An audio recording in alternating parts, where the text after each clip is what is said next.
السلام علیکم، خوش آمدید ساحر گلوبل میں، جہاں خبریں نہیں بلکہ حقیقت دکھائی جاتی ہے۔ آج کی تازہ ترین عالمی اور فلسطین اسرائیل سے متعلق خبریں کچھ یوں ہیں۔ غزہ اور مقبوضہ علاقوں میں تازہ کشیدگی۔ اسرائیلی فضائی حملوں میں غزہ کے مختلف حصوں میں کم از کم 7 فلسطینی شہید ہو گئے ہیں۔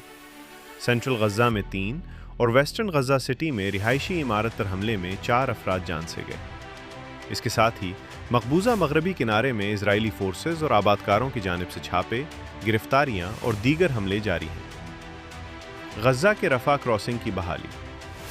رفح کراسنگ جو مصر کے ساتھ غزہ کو جوڑتا ہے دوبارہ کھول دیا گیا ہے۔ اس کے ذریعے 50 فلسطینی جن میں 19 مریض شامل ہیں جو بیرون ملک علاج کے لیے جا رہے تھے، غزہ سے نکلنے میں کامیاب ہوئے۔ اسرائیلی گھروں کی تباہ کاری۔ مقبوضہ مشرقی یروشلم کے علاقے السلوان میں اسرائیلی فورسز نے کئی فلسطینی مکانات اور دکانیں مسمار کی، جس سے مقامی رہائشیوں کو شدید نقصان پہنچا۔ یہ اقدامات بین الاقوامی قوانین کی خلاف ورزی کے زمرے میں آتے ہیں۔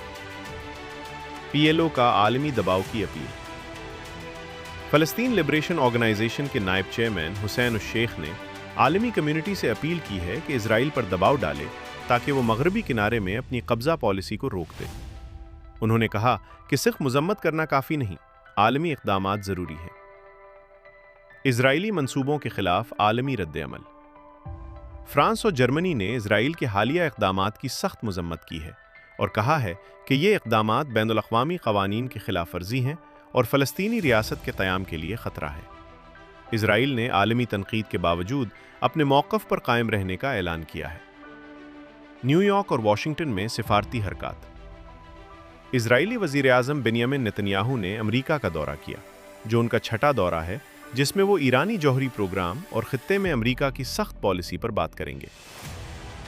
ایران کے اعلیٰ عہدیداروں نے امریکی حکومت سے کہا ہے کہ وہ اسرائیلی اثر و رسوخ کے ذریعے مذاکرات کو نقصان نہ پہنچنے دیں۔ عالمی منظرنامہ اور انسانی بحران۔ غزہ میں جاری محاصرے اور حملے نے ہزاروں فلسطینیوں کی زندگی کو خطرے میں ڈال دیا ہے۔ بچوں کے کھیل کے میدان تک پر قبضہ کرنے اور اسے مسمار کرنے کے اقدامات سے مقامی معاشرہ شدید متاثر ہوا ہے۔ عالمی سطح پر اسرائیل کی پالیسیوں کے خلاف احتجاج اور دباؤ بڑھ رہا ہے، لیکن اسرائیل نے اپنی پالیسی جاری رکھنے کا اعلان کیا ہے۔ یہ تھی آج کی ساحر گلوبل سے تازہ ترین خبر۔ یاد رکھیں، ہم خبریں نہیں بلکہ حقیقت دکھاتے ہیں۔ سبسکرائب کریں، بیل آئیکن دبائیں، لائک اور شیئر کریں تاکہ آپ ہر اہم خبر فوراً دیکھ سکیں۔